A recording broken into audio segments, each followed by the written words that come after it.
Oh, hello. My name is Mara, and welcome to Books Like Whoa.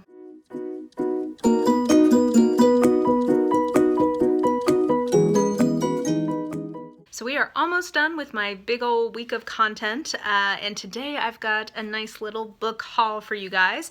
Now, this isn't one of my bigger book hauls, but it probably is the biggest one for a while because I'm moving and I'm trying not to acquire too many physical books, but I did want to talk to you guys about the ones I did get in December, so yeah, let's get into it. Now, I'm going to start with some ones that I have here, and then I'm going to cut to our, other studio in at my parents' house for some ones that I decided to go ahead and just leave at their house since I'm going to be doing a move. So we'll start with the ones that I have here and then we'll cut over. First up is some brain candy from the used bookstore. So that's the Highland Dragon Warrior by Isabel Cooper. Look at that cover. Never taking that in public. I've heard that this is just like some really good, like delightful, ridiculous, crazy sauce. So yeah, it's a dragon and a Scottish Highland romance, like, sold. I'm all about that. And I think the heroine's like an alchemist. Yeah, the heroine's an alchemist. This is like all of my favorite tropes in one book, so I'm looking forward to this one. Next, I have a conversion book. So look at this adorable little copy of Housekeeping by Marilynne Robinson that I got from Book Outlet. This is replacing my paperback copy, and I just think that this is the cutest. It's like a little pocket edition, and it's like a nice, I don't know, I feel like this is something, I think I'm gonna feel like a Jane Austen heroine reading this because it feels very like feminine and lovely. Next we have Ask a Policeman by the members of the Detection Club with a preface by Miss Agatha Christie. This is, if I'm remembering correctly, I think that in the 30s a bunch of the like famous mystery writers got together and collaborated on a few books, and this is one of them. I've never read one of them before, and yeah, you guys know I'm on a big Agatha Christie kick right now, so I was just sort of, I don't know, I was intrigued. It was a beautiful hardback, and I thought, yeah, like I've never encountered an actual copy of this before, so I have no idea what to expect from this, but I'm excited to get to it at some point. Then I have the two physical books that I got for Christmas. One is Becoming Wise, an inquiry into the mystery and art of living by Krista Tippett. I think this is sort of like a philosophical musing on what it means to be wise and what it means to live well. So yeah, my friend knows me well. This sounds like something that I'll enjoy. And then we also have The Web of Life by Fritjof Capra. I have no idea how to say that name, so I'm sorry to anybody who does know how to say it if I'm butchering it, as I am sure that I am. Yeah, my friend gave this to me because she read this as a part of her doctorate program in psychology, and yeah, it's basically, the subtitle is A New Scientific Understanding of Living Systems, and I think it's about how like all like things are connected, and a kind of knowing that's not necessarily based on like empiricism but is still scientific, and all of these are things that I'm like very interested in terms of like ideas. So yeah, again, knows me well, knows what a big fat nerd I am and how much I'm going to enjoy this book, I'm sure. And as a side note, I think one of the best things you can do is give friends books that you've already read, because essentially what you're giving them, not only like are you giving them the experience of reading a book that you think that they're going to enjoy, but you're also giving them the experience of then talking about it with you. Like, half of why I'm excited to read this is because I can't wait to talk to my best friend about this book and to have like a conversation about it. So anyway, just another plug of why you should be giving people books as presents, because I think it's like a double experience for them. Okay, next we have two in my tinfoil hat conspiracy vein that I have been on for the last few months. The first one is Fat Chance by Dr. Robert Lustig. I've seen a number of his lectures on YouTube and really enjoyed them. I believe he is a doctor who specializes in bariatric cases for children, like pediatric bariatric, there you go. And he has a lot of really interesting things to say. His speaking style is interesting, but very informative, even though not necessarily the funnest to listen to. So he's one of the leading kind of guys in this whole like theory about, ways to eat. So I'm intrigued and excited to read this from him. And then this is one that I've actually already listened to on audiobook, but I quite enjoyed it. And when I saw it on Book Outlet for I think just like a few dollars, I was like, yeah, I actually like this. It's a hardback. I'm happy to have this as like sort of a reference book.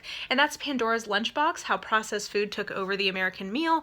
And this is pretty much exactly what it says. It's a deep exploration of processed food and how it has become so deeply ingrained in specifically American diet, but increasingly the diets of the entire world. And it's an interesting and important stuff. Okay, and then the next book we have is Denial of Death by Ernest Becker.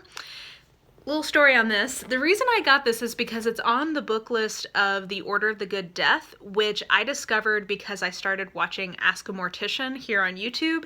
If you have not watched her, I would really recommend giving her videos a try. It's been an interesting year for me in terms of I lost a good friend very unexpectedly. I mean, she was 29, and my dad was, you know, very sick, basically. So this whole year I've been thinking a lot about sort of like death, and, you know, I've kind of made my preparations in terms of like what I want done and my will and all that, like DNR, all that stuff I've kind of been thinking about this year.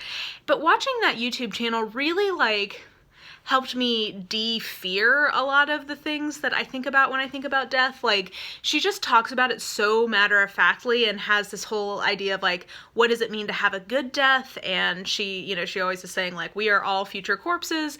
And it can get a little dark possibly, but my head was already in that space this year, and I actually found it really just helpful. My grandmother just passed away last week, and I was able to have some really good conversations with my mom about like what it is that we want to do for her. Anyway, it was just very informative, I felt like, and I've really enjoyed that channel. And she, you know, manages to infuse a lot of humor in it. She has a lot of videos on like famous, like preserved bodies, and, you know, she answers like kind of straightforward questions, etc., etc. Anyway, going down the rabbit hole of those videos made me want to do some like reading that she would recommend about death, and this is one of the first ones she recommended. So when I saw it on Book Outlet, I was like, oh yeah, like I really do kind of want to read this. So I think that this is going to be, maybe I should get to this sooner rather than later, because it is something that's been on my mind a lot in the last few months, or really the last year. But anyway, I'm looking forward to reading it. Oh, and side note, I just realized that this was the winner of the Pulitzer Prize, so like this is legit, guys. Like this is a fancy book. So yeah, that was Ask a Mortician is the YouTube channel I recommend.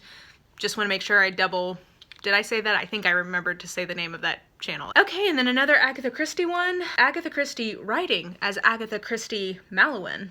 Come, tell me how you live. Memories from archaeological expeditions in the mysterious Mideast. I think that this will be very interesting. This is like, I think, a supplement basically to her autobiography, and I want to read that autobiography sometime this year. I swear that I'm gonna do that. So hopefully I'll also get to this one this year. Okay, and the last one I have to show you live is On Writing from Stephen King. This is a replacement copy for the paperback that I just gave away in my last unhaul.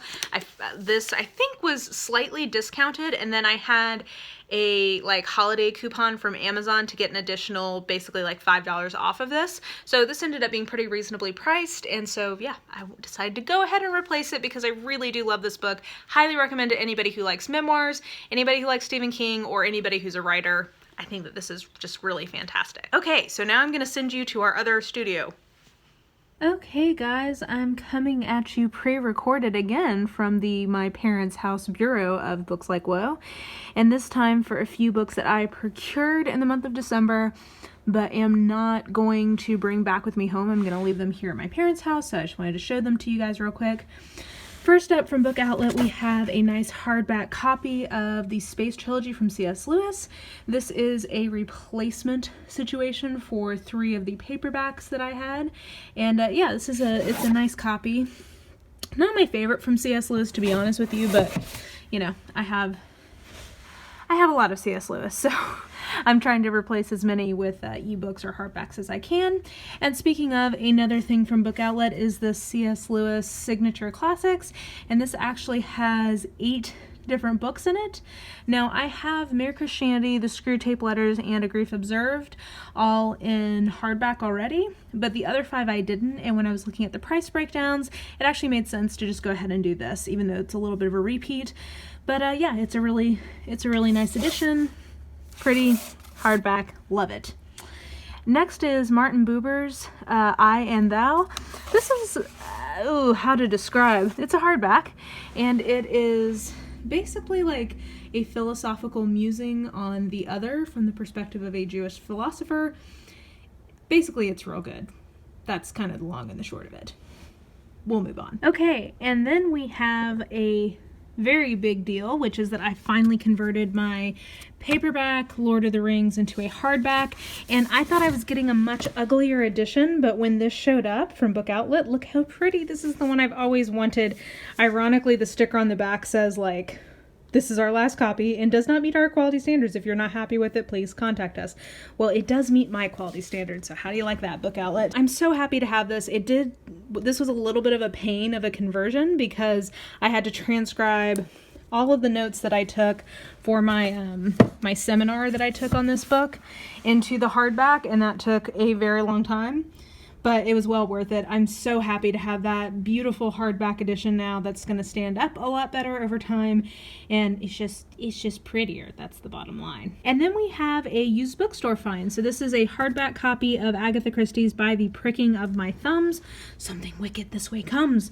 Nice little Macbeth allusion there in the title. This is a Tommy and Tuppence mystery. It's one of the only ones from that pairing that I've actually read, but it was on sale for $1.50 and I had trade, so it was free to me. And I think this might be like a first edition of this, actually, based on what I was looking at. I may be reading it wrong, but yeah, this is like a really early copy of it, and it's got really pretty deckled edges, so that's nice. And yeah, just happy to have another hardback Agatha Christie in my collection. And then to wrap up the books that I'm going to be leaving here is Illusions of Fate by Kiersten White. This is one that came in a book outlet order. Now, I don't know a ton about this other than I remember reading a very glowing recommendation of this off a blog at some point, and I think it was like $2, so I thought that it was worth kind of taking a shot at. I think that there is some romance in this, but it's basically, I think this is either YA or new adult, and yeah, I'm intrigued. I figure for $2 it was worth checking out. So anyway, that is all we have from the My Parents Bureau for this particular pre-record session. I hope you guys have enjoyed it, and throwing it back to the live studio. Okay, we're back in the home studio. Thank you guys so much for watching. I've got one more video for you guys this week. Tomorrow, my normally scheduled Agatha Christie video, and then we will have done a full week of content again. I don't know really what I was thinking when I decided to do this, but I was inspired and decided to go for it. So anyway, if you enjoyed this video, please do like, subscribe, follow me on the social medias if you're so inclined. I have all of that information listed in the description box below. I think that will do it. I hope you guys have had a great first week of the year, and I will just talk to you soon.